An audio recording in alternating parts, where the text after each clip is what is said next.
पालिका आयुक्तांची भेट आज राज ठाकरे हे घेणार असल्याची माहिती सकाळीच आलेली होती आणि त्यानुसार पालिका आयुक्त कार्यालयामध्ये राज ठाकरे दिसत आहेत। काय बोलणार ते बघावं लागेल। एक तर माझ्याशी बोल किंवा फोनवर बोल। आयुक्तांची भेट त्यांनी घेतली आहे।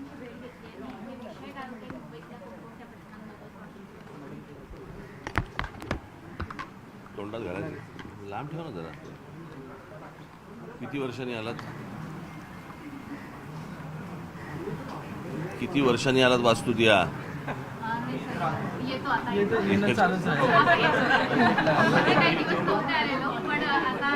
दीड वर्षाचा गॅप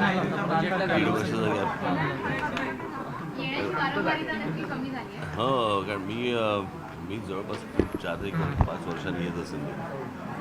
मी विषय आता 2 विषय आयुक्तांच्या कानावरती घातले। एक विषय म्हणजे मुंबई शहराच्या जमिनी खालून जाणाऱ्या ज्या केबल्स आहेत, मग त्या रिलायन्सच्या असतील, अदानीच्या असतील किंवा इतर ज्या काही आहेत, आज मुंबई महानगरपालिकेची एकूणच आर्थिक परिस्थिती काही चांगली नाही आणि अशा परिस्थितीमध्ये त्यांच्याकडनं येणारे जे पैसे आहेत ते महानगरपालिका का घेत नाही आहे। आणि त्यांनी आता सांगितलं की तो राज्य सरकारने निर्णय केलेला आहे, परंतु मला असं वाटतं की आत्ता आयुक्तांकडनं राज्य सरकारला त्या प्रकारचं पत्र जाईल आणि महानगरपालिकेला मिळणारे जे पैसे आहेत ते घालवू नयेत महानगरपालिकेने, अशी आमची इच्छा आहे। कारण एकतर GST नंतर ऑप्ट्रा बंद झाला आहे आणि ऑप्ट्रा बंद झाल्यामुळे महानगरपालिकेवरती खूप ताण आहे। तर तो एक विषय होता। मला असं वाटतं संदीप देशपांडे तुम्हाला डिटेलमध्ये सांगतील। आणि दुसरा विषय होता तो म्हणजे महानगरपालिकांची हॉस्पिटल्स। या हॉस्पिटलवरती मुंबई महाराष्ट्रातनं येणाऱ्या पेशंट्सचा विषय नाही आहे, परंतु परराज्यांमधनं येणाऱ्या पेशंट्सचा जो विषय आहे तो इतका लोड या सगळ्या महानगरपालिकांच्या हॉस्पिटलवरती येतो आणि त्याच्यानंतर सगळे परिस्थिती बिघडते अगदी। बरं, या सगळ्या गोष्टींचं ओझं व्हायला लागते मुंबई महानगरपालिकेला।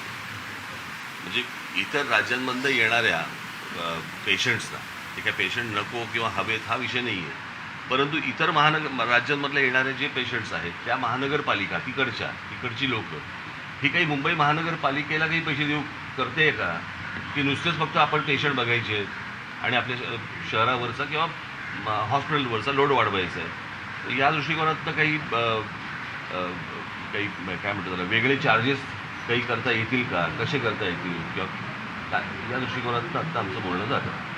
दुसरीकडे तुम्ही म्हणतात की महापालिकेची आर्थिक स्थिती नाजूक स्थिती आहे किंवा पैसे खर्च होत आहेत, दुसरीकडे यांनी राज्य सरकारचं जवळपास 5-6 हजार येणं महानगरपालिकेचं बाकी आहे आणि महसूल 5-6 हजार कोटी येणं बाकी आहे आणि महसूलवाढीच्या दृष्टीनं मुंबईतील कचरा असेल या गोष्टींवरती सुद्धा महापालिका कर लावणार आहे।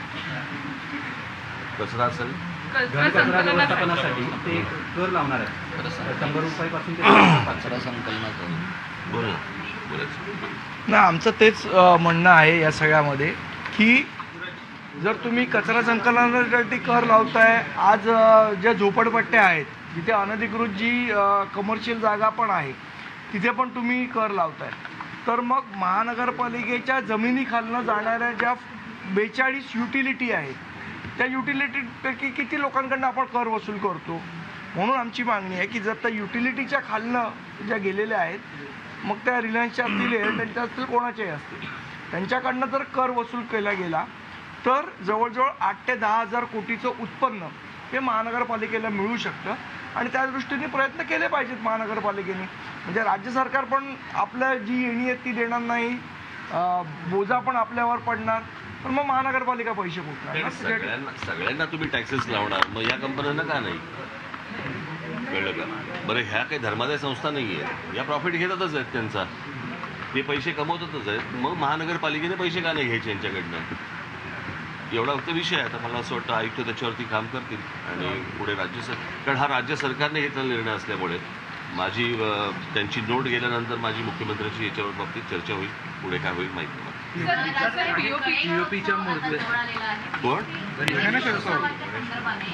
पीओपीच्या मूर्तींवरती बंदी घालण्याचा प्रस्ताव आहे आणि मूर्तिकारांच्या मूर्ती सुद्धा तयार झालेल्या आहेत। गणेशोत्सव, हो, गणेशोत्सवाच्या दरम्यान ज्या गणेश मूर्ती तयार केल्या जातील तर त्या पीओपीच्या नाही तर त्या शाडू मातीच्या बसाव्यात। गणपती ना त्याचा निर्णय झाला, त्याच्या विसर्जनावर बंदी घालण्यात आलेली आहे, कोर्टाचा निर्देश आहे. मात्र बरीचशी गणेश मंडळं आहेत किंवा गणेश मूर्तिकार आहेत, त्यांचं काम आता सुरू झालेलं आहे. बऱ्यापैकी गणेश मूर्ती तयारही झालेल्या आहेत की दरवेळच्या गणेशोत्सवाच्या काळामध्ये किंवा आधीच्या काळामध्ये हा विषय चर्चेला आहे.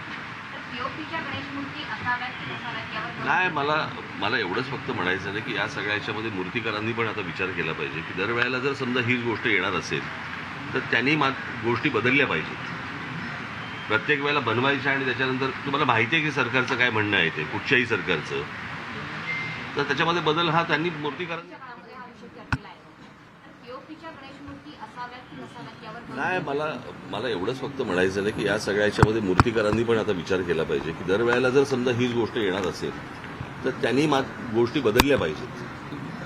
प्रत्येक वेळेला बनवायच्या आणि त्याच्यानंतर तुम्हाला माहिती आहे की सरकारचं काय म्हणणं आहे ते कुठच्याही सरकारचं, तर त्याच्यामध्ये बदल हा त्यांनी मूर्तिकारांनी आता ह्याच्यापुढे केला पाहिजे ना. तोच प्रश्न दरवर्षी कसा काय येतो. दरवर्षी आपण काहीतरी एक भूमिका घ्यायची आणि मग त्याच्यानंतर गणपती येणार म्हणून आपण त्या मूर्त्यांना, कारण त्याच्यामुळे होणारं पोल्युशन हे खूप मोठ्या प्रमाणावरचं आहे. हे मला असं वाटतं आता मूर्तिकारांनी पण या गोष्टींचा विचार केला पाहिजे, काहीतरी दुसरा मार्ग त्यांनी काढला पाहिजे. मुंबई महापालिकेची निवडणूक जाहीर केली अनेक वर्ष रखडलेली आहे.